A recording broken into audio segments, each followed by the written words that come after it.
রব্বি আউযু বিকা মিন হামাযাতিশ শায়াতিন ওয়া আউযু বিকা রব্বি আইয়াহদুরুন। সালামুন আলাইকুম। কোরআন থেকে জানতে চাই আমি মহিউদ্দিন।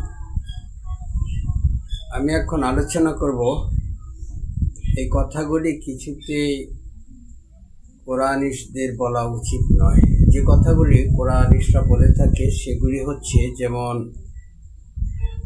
1400-1500 বছর পূর্বে কোরআন নাজিল হয়েছে, এই কথাটা কেন বলবে তারা? এটা তো কোরআনের কোনো দলিল নয়।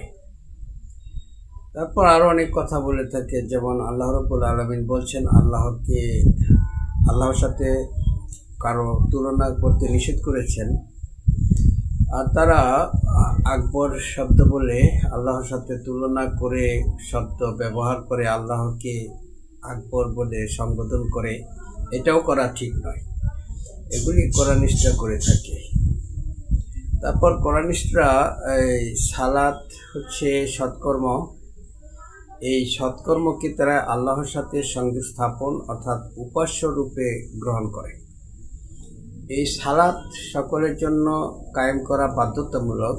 এটা বিশ্বাসী অবিশ্বাসী সকল মানুষের জন্য বাধ্যতামূলক। এটি হচ্ছে ভালো কাজ ছেড়ে দিয়ে চলতে হবে তাকে,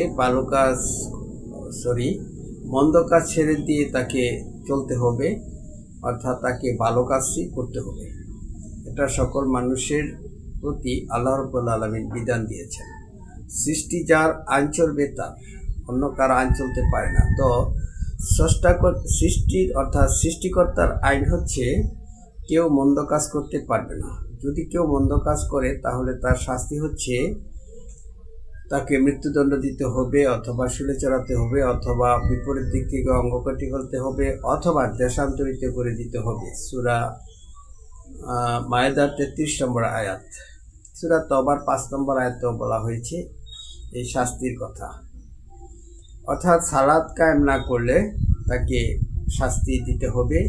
এটা যাদেরকে আল্লাহ রাব্বুল আলামিন ক্ষমতা দেন তারা সেই কাজটা করবে। কিন্তু এই সালাতকে যদি কেউ উপাস্য হিসেবে গ্রহণ করে, অর্থাৎ আল্লাহর সাথে সংস্থাপন, আল্লাহর আরাধনা, উপাসনা, সাহায্য প্রার্থনা, আল্লাহর নৈকট্য লাভের উপায়, এগুলি যদি তারা খোঁজে বলে যে সালাত হচ্ছে এগুলি, তাহলে এরা কোরআনিস্ট নয়, তারা কোরআন মানছে না। কারণ কোরআন বলছে যে দিনের ব্যাপারে কোনো জোর জবরদস্তি নাই।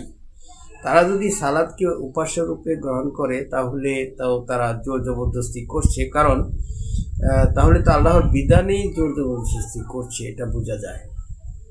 কারণ হচ্ছে কি, আল্লাহর বিধানে পরিষ্কার করেই বলে দেওয়া হয়েছে যে যারা সালাত কায়েম করবে না তাদেরকে হত্যা করতে হবে, শুলে চড়াতে হবে, বিপরীত দিক থেকে অঙ্গ কেটে ফেলতে হবে, অথবা দেশ থেকে বের করে দিতে হবে। সূরা মায়েদার 33। তো এইভাবে আল্লাহ রাব্বুল আলামিন বিধান দিয়েছেন। তো এই বিধান স্পষ্টতই হয়ে যায় যে সালাত হচ্ছে ভালো কাজ করা, অর্থাৎ মন্দ কাজ ছেড়ে দিয়ে চলা। নিশ্চয়ই সালাত মন্দ কাজ থেকে বিরত রাখে। যারা মন্দ কাজ থেকে বিরত থাকলো তারাই সালাত কায়েম করলো। এই সালাত কায়েম করা সকলের জন্য বাধ্যতামূলক। তবে কোরআনিস্টরা এই কথা কেন বলে যে সালাত হচ্ছে আল্লাহর সাথে সংযোগ স্থাপন? এটা তো কোরআন বিরোধী কথা। তো এরা এই 1400 বছর পূর্বে কোরআন নাজিল হয়েছে, তারপর 200 বছর পরে হাদিস বা এগুলি লেখা হয়েছে, এগুলি দিয়ে তারা কি বোঝাতে চায়? এগুলি দিয়ে তো তারা এটাই ঠিক করে যে আসলে কোরআনটা ইতিহাস নির্ভর। আসলে কোরআন ইতিহাস নির্ভরশীল নয়। কোরআন হচ্ছে বর্তমান, অর্থাৎ সর্বকালের সর্বযুগের জন্য, সবসময়ের জন্য। এই কোরআন হচ্ছে বিশেষ করে আমরা যারা জীবিত আছি আমাদের জন্য, আর যারা জীবিত থাকে, জীবিত মানুষের জন্য এই কোরআন মেনে চলার জন্য বাধ্যতামূলক। এই কোরআন যারা মেনে চলেছে তারাই সফল কাম। যারা মেনে চলবে তাদের কোনো ভয় নাই, তারা দুঃখিত হবে না। এই কোরআনই যথেষ্ট। অতীতে যারা এই বিধান অর্থাৎ এই কোরআন মেনে চলেছে তাদের কর্ম তাদের জন্য, আর আমাদের কর্ম আমাদের জন্য।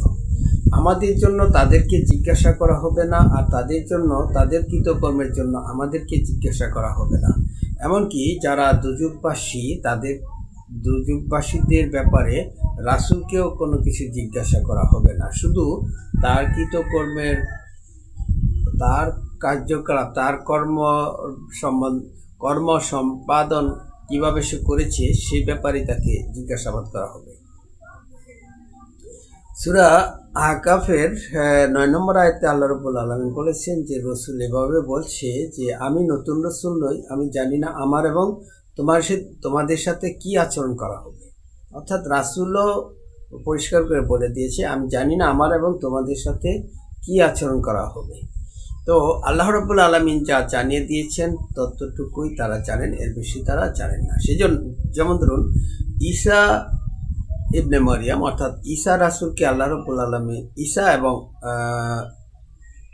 ইয়াহিয়া এই দুইজন রাসূলকে আল্লাহ রাব্বুল আলামিন বলে দিয়েছেন যে তারা বলবে যে আমার জন্য শান্তি যেদিন আমি জন্মগ্রহণ করেছি, আমার জন্য শান্তি যেদিন আমি মৃত্যুবরণ করব, আমার জন্য শান্তি যেদিন আমি পুনরুত্থিত হব।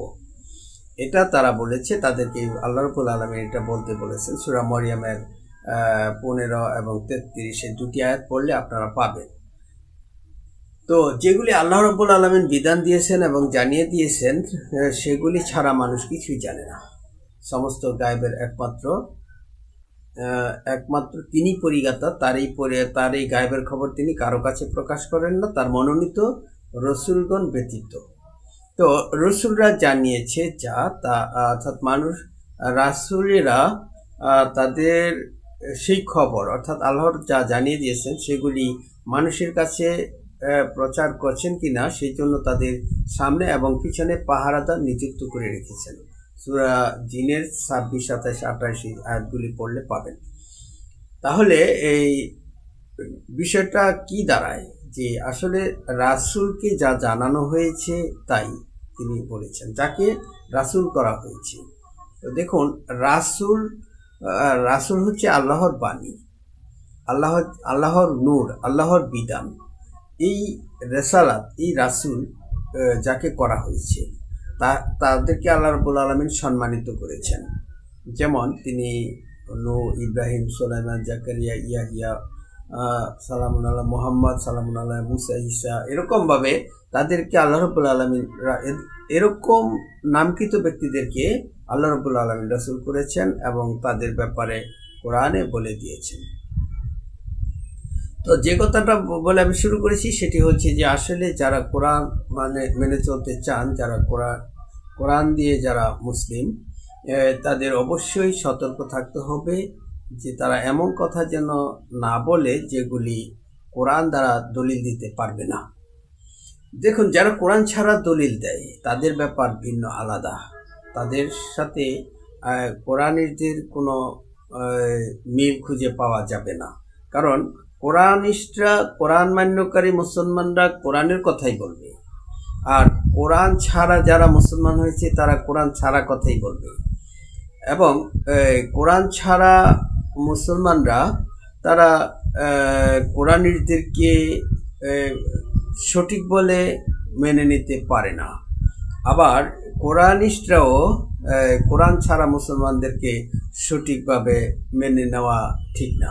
কারণ হচ্ছে কি, কোরআনই বলেছে এটাই মুত্তাকিদের জন্য সঠিক পথ, এটা যারা মেনে চলবে তাদের কোনো ভয় নাই, তারা দুঃখিত হবে না, তাদের জন্য পুরস্কার রয়েছে। এটা পরিপূর্ণ বিধান, এটা আল্লাহ রাব্বুল আলামিনের পক্ষ থেকে নাজিল করা হয়েছে সকল মানুষের জন্য। এটাই মুত্তাকিদের জন্য পথ প্রদর্শক, অর্থাৎ যারা কোরআন মেনে চলবে। এখন আল্লাহ রাব্বুল আলামিন পরিষ্কার করে বলে দিয়েছেন যে যারা ঈমান আনবে আল্লাহর প্রতি, পরকালের প্রতি, আর সৎকর্ম করবে তাদের জন্য রয়েছে পুরস্কার। তারা যে কেউ হোক, ইহুদি হোক, খ্রিস্টান হোক, অর্থাৎ মানুষের মধ্য থেকে যে কেউ, যদি তারা ঈমান আনে আল্লাহর প্রতি, পরকালের প্রতি, আর সৎকর্ম করে।